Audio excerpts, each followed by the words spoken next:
The sun was high over the school's main field, and for Leo, the heat was the last thing on his mind. It was Visitation Day, the one day every term where the rigid school gates swung open and the outside world, specifically Maya, came inside. He had spent the morning straightening his uniform and checking the gate every 10 minutes.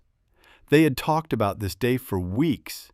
Maya had promised she would be there, and more importantly, that they'd finally have a few hours to just sit, talk, and catch up on everything that a phone screen couldn't capture. By noon, he saw her. She looked radiant, walking through the entrance in a bright sundress. Leo's heart did a slow somersault.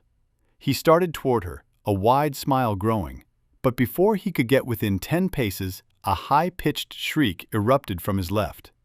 "Maya! Oh my God! You actually came!"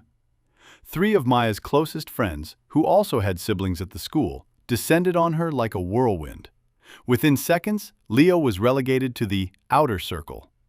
He stood awkwardly on the grass as the girls formed a tight, impenetrable ring around Maya.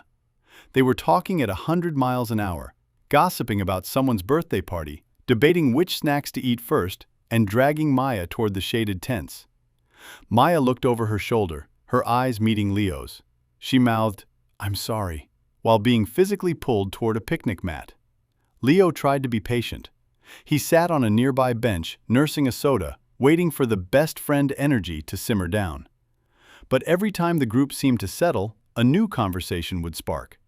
If Maya tried to stand up, someone would grab her arm to show her a photo on their phone. If she started to walk toward Leo, another friend would cut her off with a, "Wait, you have to hear this first." As the afternoon shadows grew long, the bell for the end of Visitation began to toll. The realization hit Leo like a cold breeze. The day was over. The crowd began to move toward the gates. In the chaos of parents and students saying goodbye, Maya managed to break away for exactly 5 seconds. She reached Leo, her face flushed with frustration. "Leo, I'm so sorry," she whispered, grabbing his hand briefly. "They wouldn't stop talking. I tried to—" "Maya, come on! The car is leaving!" her friends shouted from the parking lot, waving frantically. She gave his hand one last squeeze, a look of genuine regret in her eyes, and had to run to catch up. Leo stood by the fence, watching the dust kick up as the cars drove away. He hadn't gotten to tell her about his exams, or how much he missed her, or even hear her voice without 3 other people talking over it. His pockets felt heavy with the small chocolate bar he'd saved for her. It hadn't been the day he'd planned, but as he headed back to the dorms, he looked at his hand, the one she'd squeezed.